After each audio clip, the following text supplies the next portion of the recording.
On a Régent qui est là. Bonjour, Régent. Bonjour José, bonjour Monsieur Steve.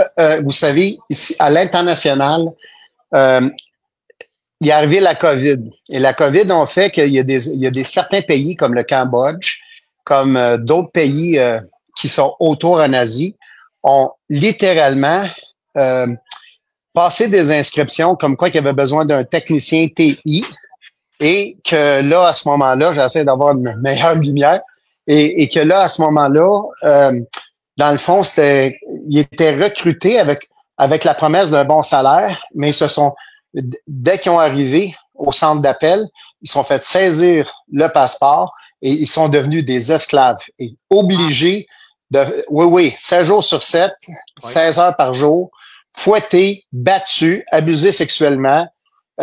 Et là, à ce moment, les policiers font des raids contre les agences. Moi, j'ai une agence à Madagascar.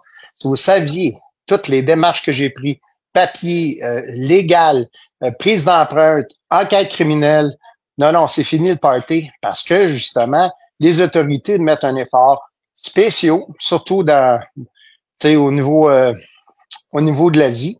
Il y a des raids là, complètement parce que les autorités, il y a des fois, il y a des milices militaires qui ont pris des blocs au complet. Imagine, là, un hôtel de 250 chambres où c'est 4 par chambre, où ce qu'ils ne font que de l'arnaque et toutes sortes d'arnaques. Oui. Et donc, c'est institutionnalisé pour certains pays.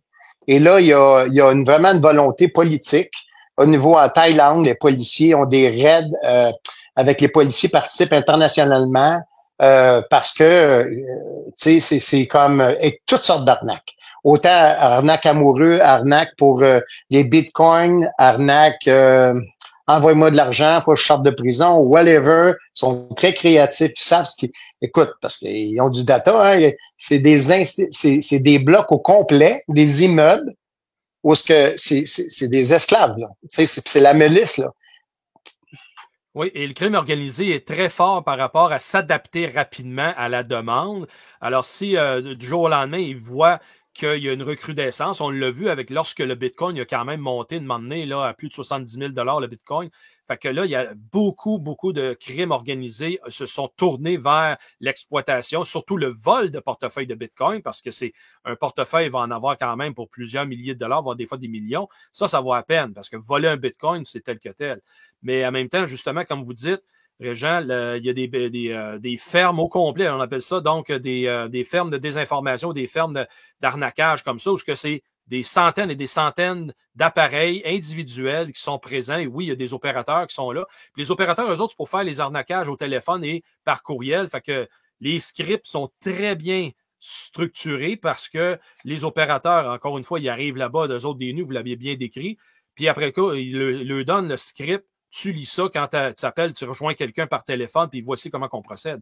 Fait que, il y a un excellent film qui est sorti l'année dernière, d'ailleurs, avec Jason Statham, qui s'appelle The Beekeeper, et qui a une très, très belle démonstration, comment peut-être un centre d'appel arnaqueur. Évidemment, dans le film, ben, c'est toute une affaire de bling-bling, puis que tout le monde est au, comment je dirais donc, sont trop bien installés, contrairement à ce que vous avez décrit, Régent, dans des conditions austères ailleurs dans le monde, là, que sont assis à terre puis ils dorment pas trop, là. Mais effectivement, là, ça, c'est répandu. Et oui, l'Europol, Interpol, la GRC ici au Canada et les autres corps policiers à travers le monde en font beaucoup d'efforts, pas par dénonciation, après ça, mènent les enquêtes, puis arrêtent de ces genres de patentes-là, parce qu'il y en a eu une enquête quand il est arrivé 2 centres d'appel vers des personnes âgées il y a quelques années, qu'il y a eu dénonciation, puis en Inde, ils ont pu faire arrêter ça net sec parce que justement, ça venait arnaquer les personnes âgées d'ici. Hey, mais merci, Régent, parce que de l'arnaque, je savais que ça existait, centre d'appel, mais je pensais que c'était volontairement des gens qui commettaient les crimes, alors qu'ils se sont fait avoir. Puis, wow, ça, je ne savais pas. Mais merci. Oui, c'est institutionnalisé. Il y a des pays, là, des milices militaires qui recrutent quelqu'un de TI, bon salaire, le gars il arrive là, se fait saisir son passeport, puis 16 jours, il est comme un esclave. Tu sais, et oui, c'est des fermes, c'est des ils ont saisi des blocs jusqu'à 200, 300, 400 dans le fond, c'est des esclaves. Ils deviennent totalement esclaves. Un bol de riz par jour, puis c'est 16 heures par jour, puis ils se font battre tous les jours. C'est vraiment institutionnalisé. Merci. Bye, Régent. Merci. OK.